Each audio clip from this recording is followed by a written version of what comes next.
Hi, hello, welcome back to Anarchy Reviews. Well, we don't have microphones. Yeah, we don't have microphones. I am returning after a long time away. My last video was me reviewing episode 12 of RuPaul's Drag Race season 12. I had originally planned to actually finish that season in terms of reviewing, but then I didn't because I didn't feel like it. And there we go. Obviously, last year, going through a lot of things, I was practicing for my A levels, even though real A level exams aren't going to happen anymore. Anyway, it's not about me. But I've decided I'm going to return this year valiantly, and I'm going to continue doing this if it kills me, which is a strong possibility. A few changes around here. If you do not care about these changes, skip a while until you see an image of RuPaul's Drag Race, then you know the actual video has started. No longer showing my face because I don't need that pressure. Additionally, I will probably be uploading about 3 times a week. That's going to be my goal. I was not going to do weekly reviews for Drag Race, especially as they're doing 2 seasons at the same time, which is just dandy. However, I changed my mind. And there we go. I have no reasons for doing anything on this channel. That's why it's called Anarchy Reviews. The anarchy comes in that I have no plans, and no structure, and no reason for anything. So, here we go. Welcome to the real review. If you're new here, the style of my channel now, didn't used to be, is that there isn't a lot going on visually, so if you want to just put this on in the background, just listen to it while you send an email, write a dissertation, watch a what those things where it's like plays a campfire for a while. No, not a campfire, like a fireplace, a stone, a wood, a fire. Those. Yes, so if you just want to put me on the background, you do you. I won't judge. So we are here to discuss season 13 of RuPaul's Drag Race, the first episode. It was called The Pork Chop, named after the obnoxious sound effect they kept playing, which wasn't funny to begin with. So it's actually got a secret title this season. It's called RuPaul Tortures Drag Queens for an Hour. So yeah, the twist for this first episode was that rather than a normal episode where you get the entrances, you'll get at least 2 runways because that's kind of a thing. There's always some kind of twist, but usually know what you expect. There'll be either a design challenge or a performance challenge like there was in season 12. And if they're not eliminating anyone, then they might do a runway, which they also did in season 12. Season 12, they just threw all the ideas they had into one season. This season, however, they decided to completely change it. So instead of everyone coming in together, we had them come in 2 at a time, apart from the last group, which I'll talk about later. And after they came in, they would then go to the main stage, still in their entrance look, and then they would have to. The judges would ask like 2 questions about the Queen, not enough for us to actually get to know them, but I guess they wanted to do something, and to actually let us, get to know them at least a little bit before they eliminated one of them. And then they had to lip sync against each other. In terms of format, I think the problem was it was too repetitive, and it was weird not seeing all the queens interact. Like, it's not just, like, season 6 where they split the premiere and it was like, oh, I might go home before I even see, half the cast.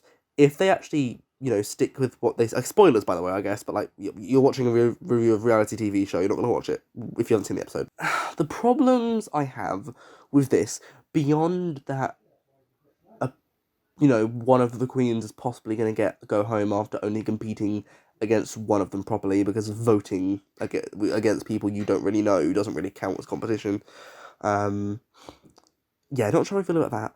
Also, like I said, it made the episode very repetitive, and it also... it just felt odd.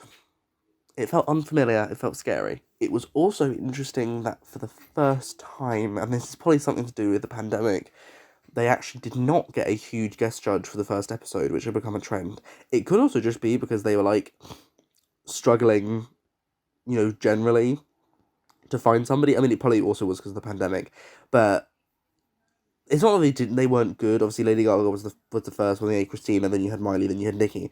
But if they wanted to, this is probably when they'll ditch that trend. That this is their opportunity to ditch it for season 14 and not really anyone notice. But it was kind of like the Lollapalooza in that the judges did nothing. Like, it could have just been RuPaul sitting there and it wouldn't have mattered, but the judges just sat there for the set decoration. And I was just like, why? Like, yeah, sure, the judges talked to them, the queens, but they didn't have any decision making. So yeah, I wasn't feeling this. However, this is what we've been dealt with.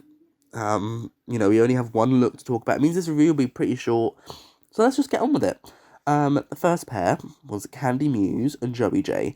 So Candy Muse, personality-wise, is kind of killing the game. She's probably one of my favourites.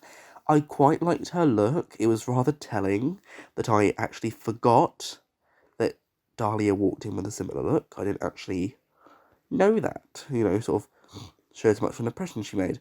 And I'm not sure if this was a deliberate reference to Dahlia's look, because she never mentioned Dahlia's look. It might just be because they have similar aesthetics, which they kind of do. I mean,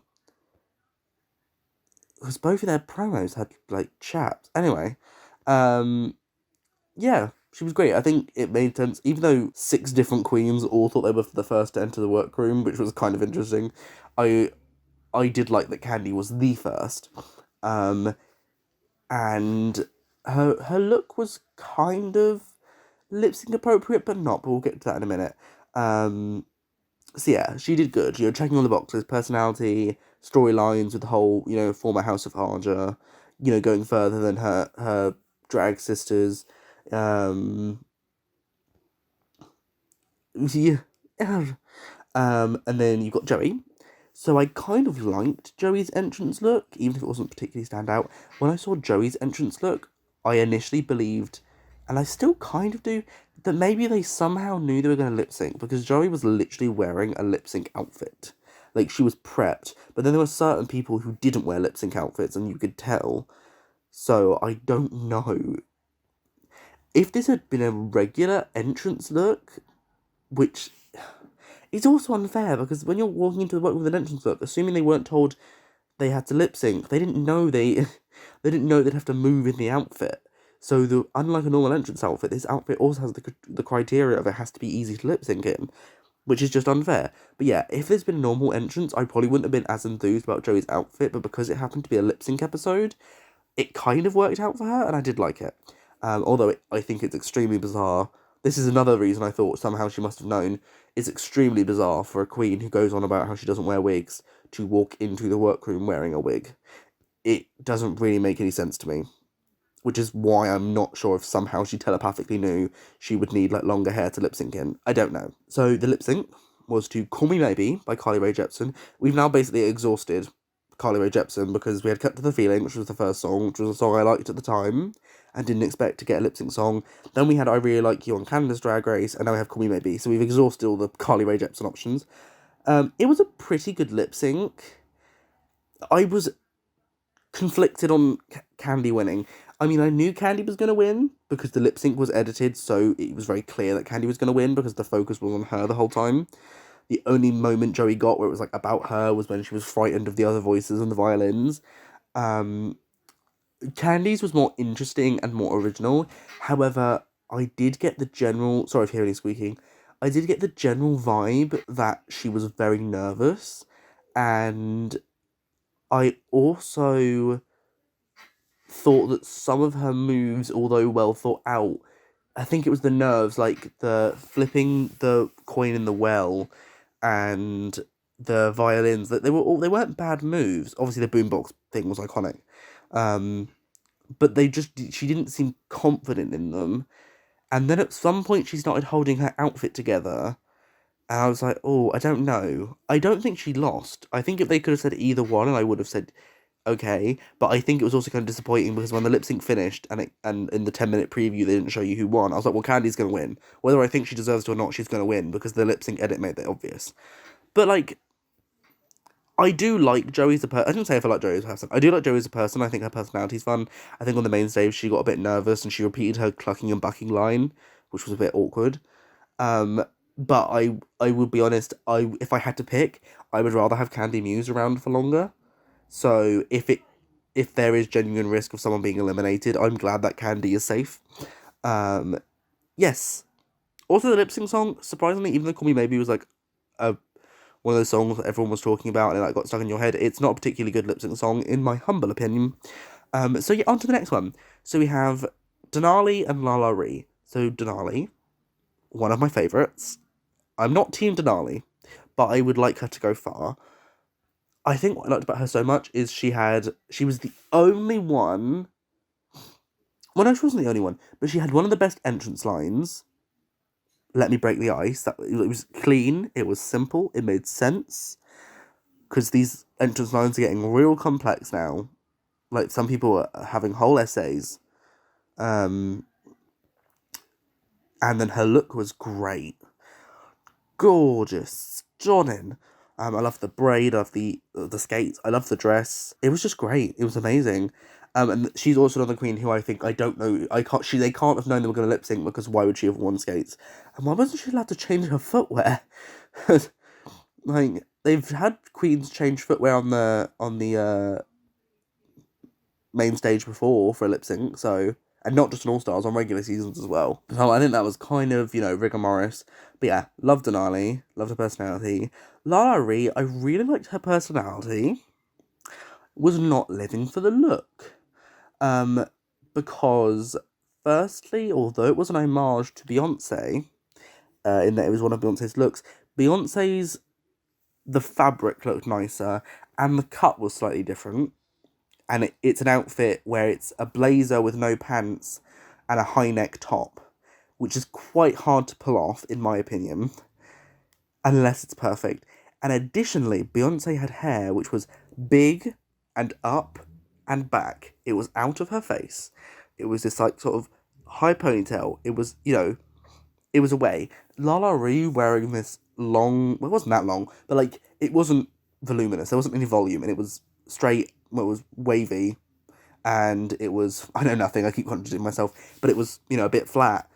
It didn't help the look. Yeah, that's what I'll say. It didn't help the look. So probably one of my least favourite entrance looks. In terms of the lip sync, this is the only song that was reused from American Drag Race. When I grew up, When I Grow Up by the Pussycat Dolls. It's like one of the most iconic lip syncs, and it's also just a good lip sync song, so I understand why they've reused it. And I think my issue is I understand why they would have said Lala Ree won, because she did have better contact with the judges, and in person, she probably had, a better presence than Denali. My issue is I still think Denali won, based on what I saw. I think the only thing that Denali really didn't have in her favour is that her dress kept slipping. However, my thing with that is Candy Muse was visibly holding her dress together towards the end of her lip sync, and she still won. And also, Denali was doing her lip sync in ice skates, and was keeping up with, and arguably doing better than Lala Ree. So of all of them, this was the one lip sync where I was like, oh, well, actually, there's another one in a minute. But this is the one where I was like, I was the most like, oh, that's a bit of a shame. Because Lala Ree didn't do a bad job. Her winning isn't like a robbery. I just disagree with it, but opinions are opinions.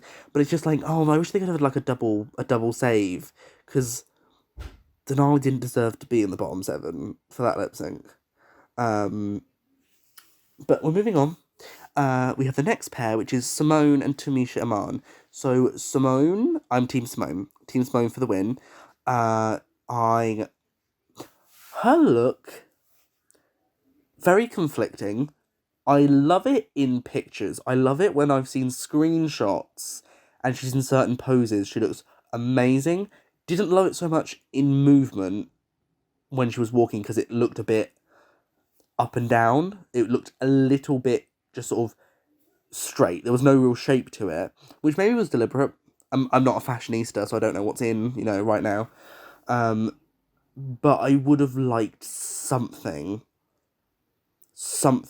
Like, even if it's just the straps were different, because the straps were up and down as well.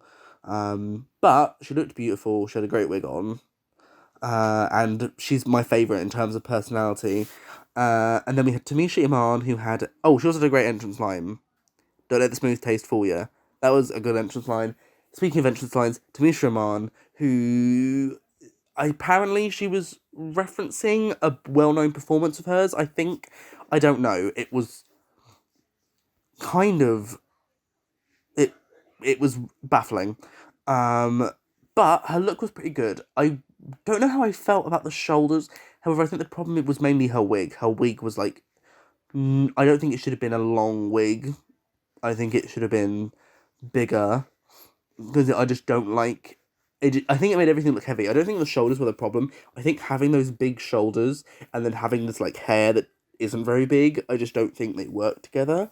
But everything else was good. Oh, I also didn't like the red gauze, like, on her chest. I'm not sure if that's because she wanted to hide the breastplate, so she wanted to have that red thing. But I'm just like, just put a red necklace on. Also, additionally, I've seen other looks. I mean, her promo look is one of them. She didn't, she doesn't bother really hiding her breastplate. So I don't know why she'd care so much now.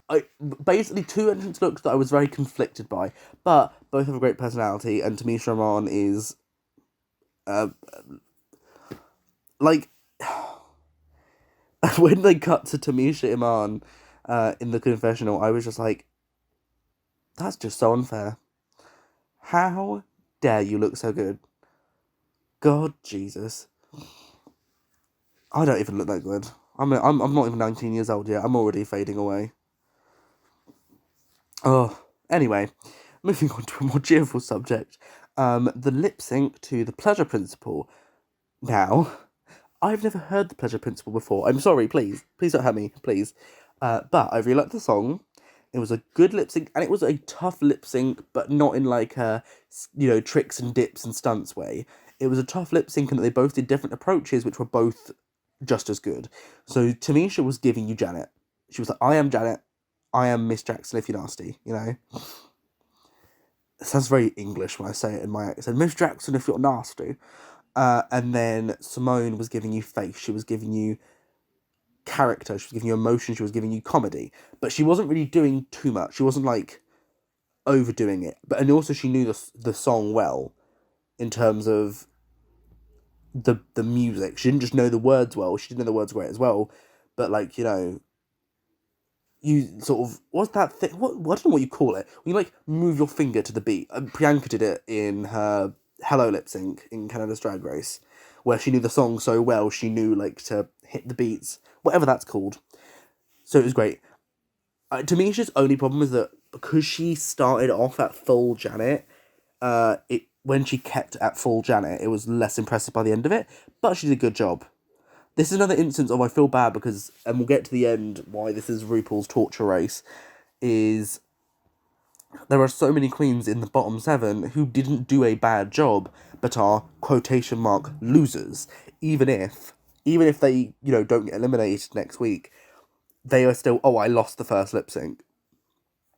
I lost the first episode. I am in the bottom 7. And I also saw someone make a good point of,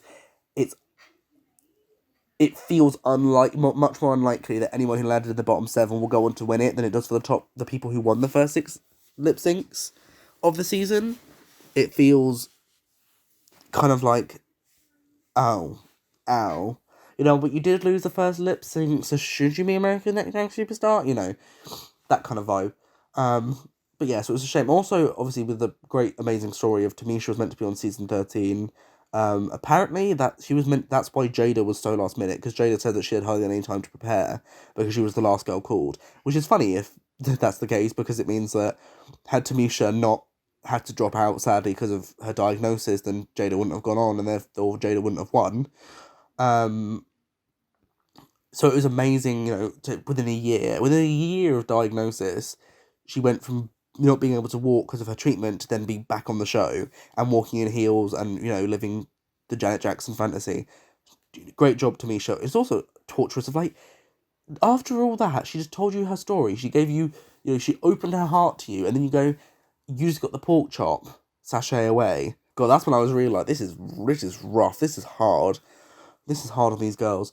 Then next, we had Gottmik and Utica Queen. So Gottmik's outfit, I don't think it's controversial, was not a huge fan, if only because that bit on the side with the floof, there was a large chunk of it that was that kind of like nudie colour.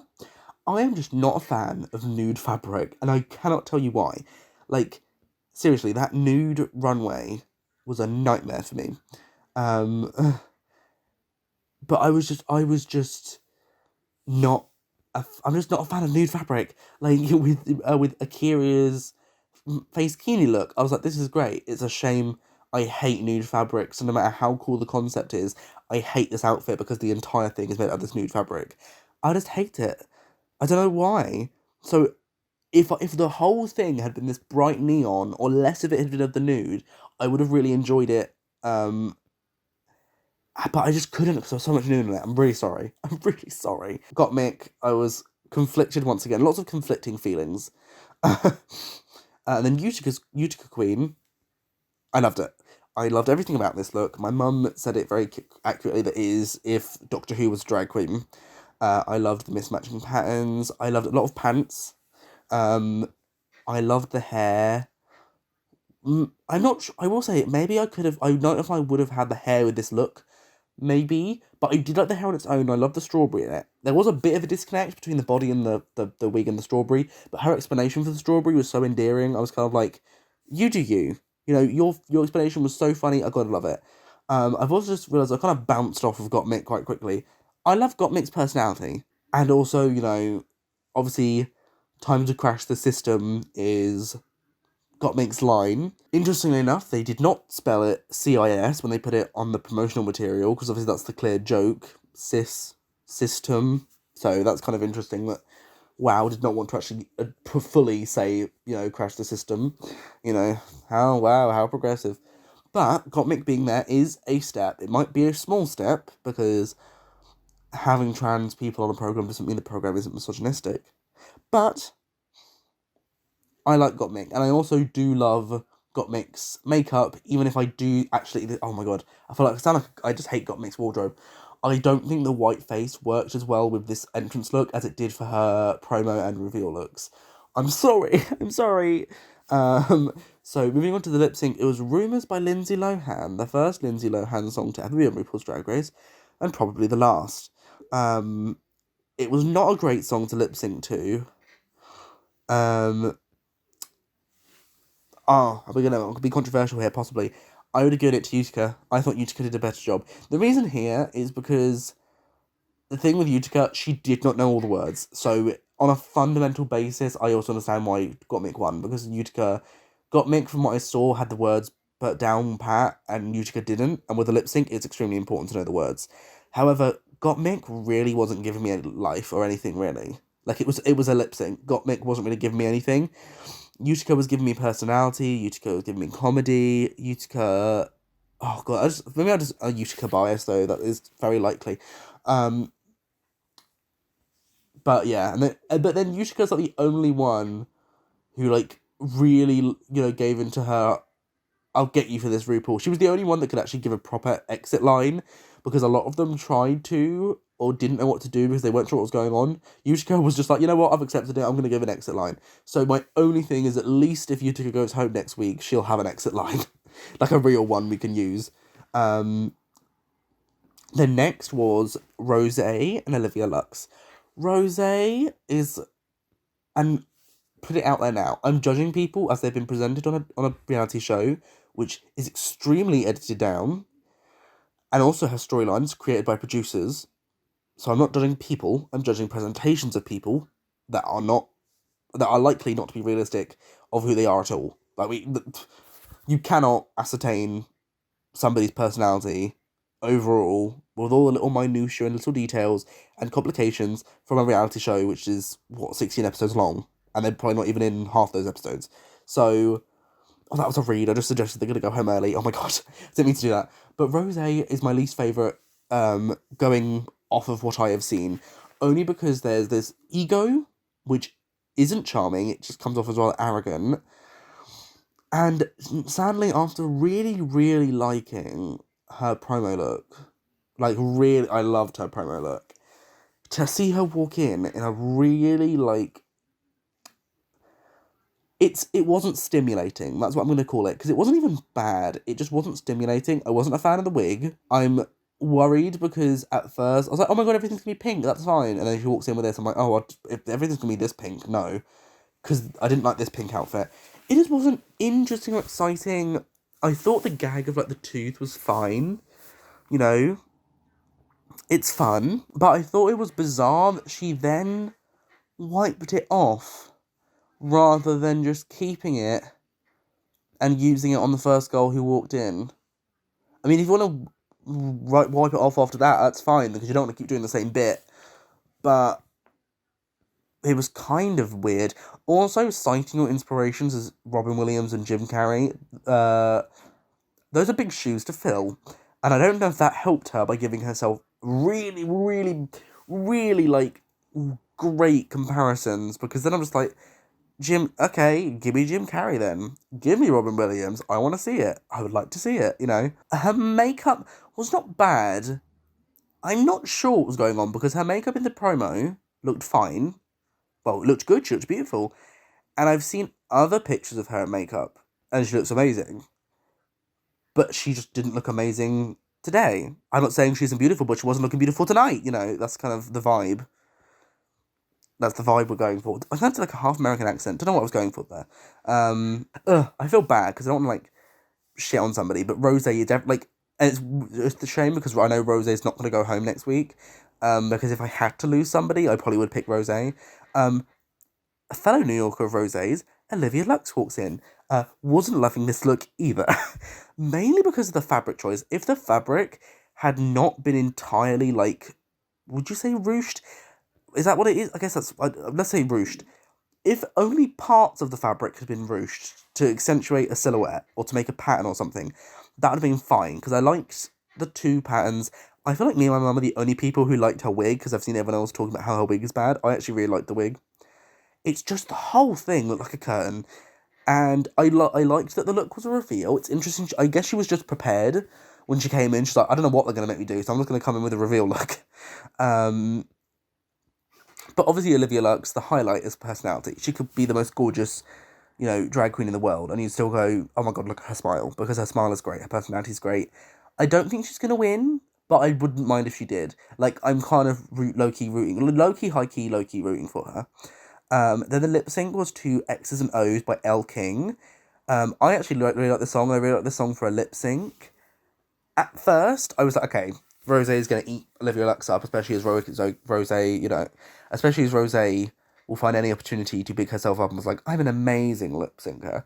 And Rose had the moves. My problem is, there was no personality to it, apart from when she looked at the camera, and even though her looking at the camera was somewhat sinister. And then every time it cut to her, seeing, like, the X's and O's bits, the facial expression, because Olivia was putting, I'll get to Olivia in a second, Olivia was putting a similar one, but it was just so contorted, and, like, I was like, she looked like she was in pain, and maybe it's just because of the struggle to, like, she really wanted it, but I was just like, what is this? It was uncomfortable to watch, which is bizarre, because I wouldn't say that about a lot of lip syncs, because it wasn't cringy, it was just uncomfortable. And Olivia, she had some good little moves in there. You know, perhaps her constantly doing the I'm haunted and doing the running around, you know, yeah. So towards the end, it got a little bit stale, but it was, like, funny. It was personable. I don't know if that's a word. You know, it gave personality. Her face was serving.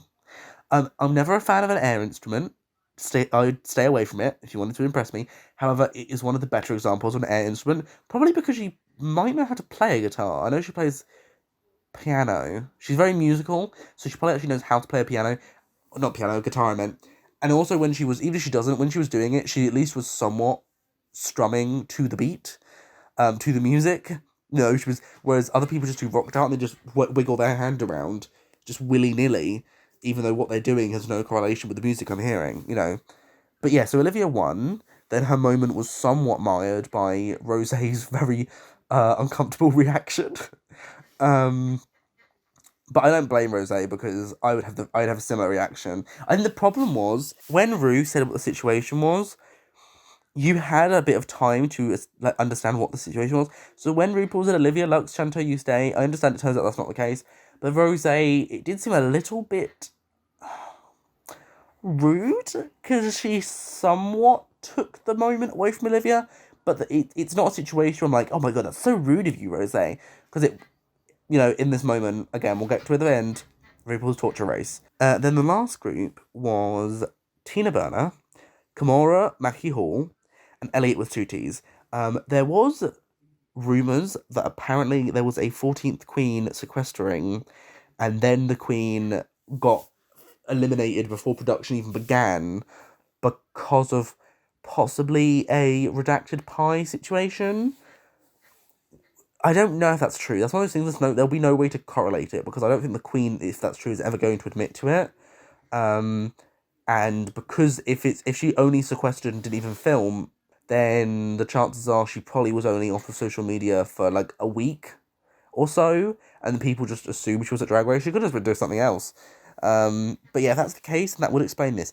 If not, I'm not sure why they did this format if they knew they were going to have 13 queens, because it just makes it look like Tina, Kimora, and Elliot are the leftovers. Like, especially as I feel like all the other queens, you can pull something.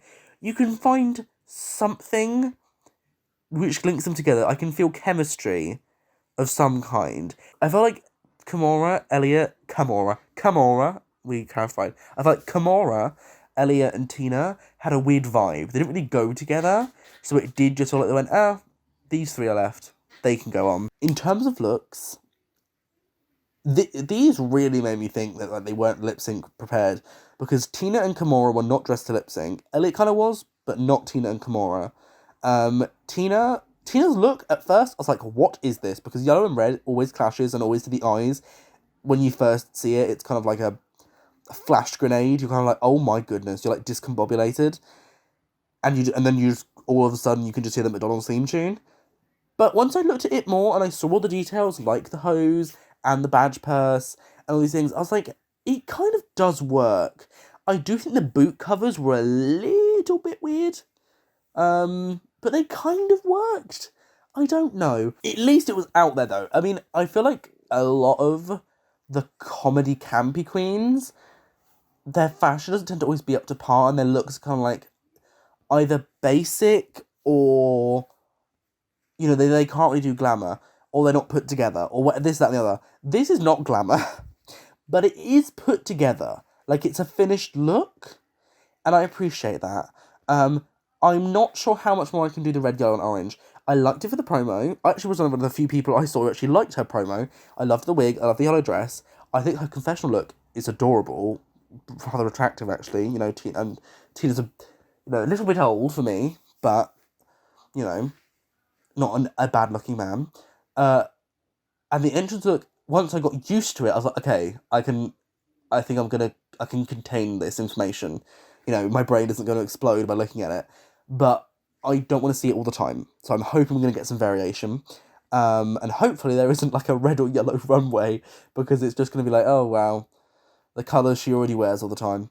Kimora was obviously stunning. It was a Bob Mackie dress. Of course it was stunning. I wasn't actually a fan of her hair. I thought, I don't know, maybe I'm just not a fan of that kind of big hair, the really big hair like Rose and her were wearing. Maybe that's just it, and I just don't know it.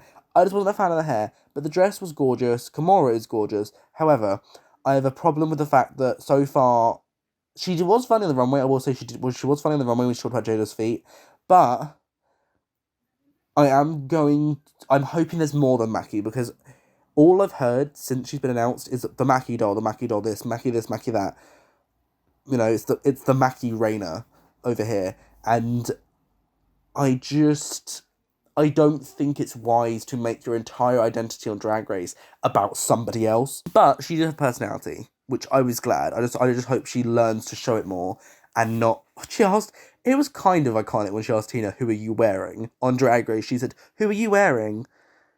And I'm just thinking, she's dressed as a firefighter. I don't think this is Yves Saint Laurent, you know? But it was funny. It's kind of weird. It's specifically Mackie. It's not Kimura's, like, thing about... If it was just, you know, a thing about high-profile brands and high-profile designers, that would be fine. It's the fact that she focuses on Mackie. But also, you can't help it. She's got the money, she's got the funds, she's got the body, she's got the beauty. Maybe I'm just jealous, that's probably the case. And then Elliot...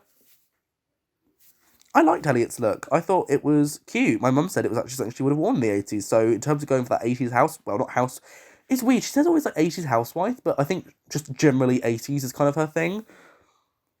So in terms of going for an 80s aesthetic, I have my mother, as she lives and breathes, to corroborate that that is in fact an 80s aesthetic.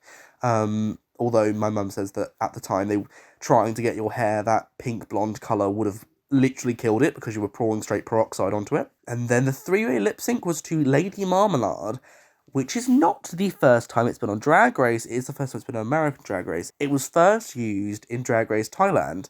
And it's a great lip sync song. It's a shame that because of the length of the lip sync, it's a 4-person song, but they've cut it down quite a bit. And it was also weird that it was a 3-person lip sync to a 4-person song. Although I did have a feeling. I wonder if they were maybe going to do Bang Bang again, because that's 3 people. But I knew they were going to do something, so because it was more than 2 people. Which maybe in that case it was planned.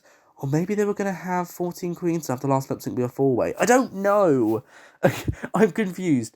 And the 14th queen rumour is just throwing me off. Tina won the lip sync. Is that it? That's all I have to say. Let's move on. But Tina did win the lip sync. Elliot had some dancing moves. Kimura was trying her best, but Tina won the lip sync. That's it, and that's all. So, all the winners, Kiki. Great. Surprisingly, the fact that Tamisha Iman is Lala Ree's drag mother, not mentioned at all. So I can only assume that they maybe knew each other was going to be on. Maybe. Because it's weird that they obviously discussed who each one has to lip sync against. The fact that they didn't include, like, Tamisha being like, oh my god, you lip synced against my drag daughter. Or they didn't include Lala being like, oh my god, you lip synced against my drag mother. So... If in the next episode, because I think Tanisha's fine, I think she's gonna be safe. If they, like, have them, like, reunited and be like, oh my god, I didn't know you were here. I'm not buying it. I'm not buying it. I'm not renting it. I'm not loaning it. I'm not selling it. I'm not owning it. So, basically, what happens is all the queens who lose their lip syncs get told they're sashaying away, and said, in fact, they're going to the pork chop loading dock to be mentally tortured, some of them for... I don't know how long they were sitting there. I mean, think about how long Joey was sitting there, and Denali. They were sitting there for a while. But basically, it turns out they are not going to be all first eliminated, because that's ridiculous. They are going to... And this is based on the preview for next week, so good thing I waited for the preview. It's not just because I'm lazy and couldn't be bothered to do it until the last hour.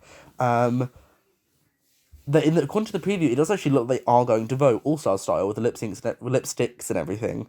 I don't know how I feel. So it's bad enough. I assumed they were just going to pull oh, you guys are whatever, you guys are all safe. And then it would have just been, hey, you guys have to prove your worth, you know. Like, they would have done a team challenge, and it would have been the stakes of the people who won the lip syncs, their team, they have the pressure of keeping up that quality, what's the phrase? Like, they want to keep up... I don't know what I mean. I don't know what I'm trying to say. That winning streak, they don't want to, like, let themselves down. They want to stay at the top of their game. And the people who lost, that team, have the pressure of, we want to redeem ourselves and win this challenge after we all lost our lip syncs last week, you know? So I'm surprised that they're going to eliminate someone. And it's also extremely unfair because Elliot and Kimura... Well, Kimura's not going to go home because Kimura has an alliance with Denali, which helps. But Elliot just walked in. Elliot's had hardly any time to communicate with any of these queens, whereas Joey's been there from the beginning. Joey's had time to liaise with everybody, you know? So, Joey should be safe, thinking about it, and if she's been playing her cards right, she should be safe. And it's also just interesting... I don't know how I feel about introducing a vote elimination on a regular season. If someone is genuinely eliminated, I'm going to actually be really sad for them, because it means they're showing on Drag Race, they've got to do one lip sync, show one look. That's never happened before. Only being able to show one look for your whole time on Drag Race, excluding the promo, which everyone has to do anyway, after the fact as well. that is extremely harsh, and I feel really bad for them if that is the case, that someone's actually going home. And if they're not going home, I feel bad because they're probably going to announce who got the most votes to go home and then go, but no one's going home today, now you get to live with the knowledge that everyone wanted to eliminate you. So yeah, my final part of this review, which turned out to be like just as long as a normal review, great. I don't like this twist. I hope they never bring it back because all the seven queens, especially the ones who were early on, were mentally tortured for hours on end. And especially in a season that was filmed and released during a pandemic, why would you have the first episode be such a downer? Be such like a, oh, you guys all got eliminated. Isn't that sad? Anyway, and now you have to eliminate each other. Like it's such a weird decision. I'm thinking it's because they wanted to have like a huge like a draw. They wanted to be advertised. Oh, 6 lip syncs in the premiere. They wanted something. All I'm gonna say is this was much less successful than the Lollapalooza. The Lollapalooza I would bring back. I think that's a cool idea for All Stars as well. I don't know if I'd bring it back for regular season, but it's a cool idea for All Stars. It's not a good idea for regular Drag Race in this format, and neither is voting. So effectively, I didn't like this episode. Well, also, Untucked was kind of weird. Untucked was weird. Yeah. Anyway, so that was my review, guys. I hope you enjoyed this review. I hope you got more enjoyment out of this episode than I did. I say that every week. No matter if I hate it, I love it. I hope that everybody gets more enjoyment out of something than I do, because then that means you enjoyed it. Wonderful. Great. So yeah, hi. Welcome back. I'm back, you're back, we're all back. I think my message to the world today is... I think my message to the world today, which is going to be a thing I do every video, a little message to the world. My message to the world today is, don't depress people further during a pandemic. It's not very helpful, and it's also not very nice. Alright, bye.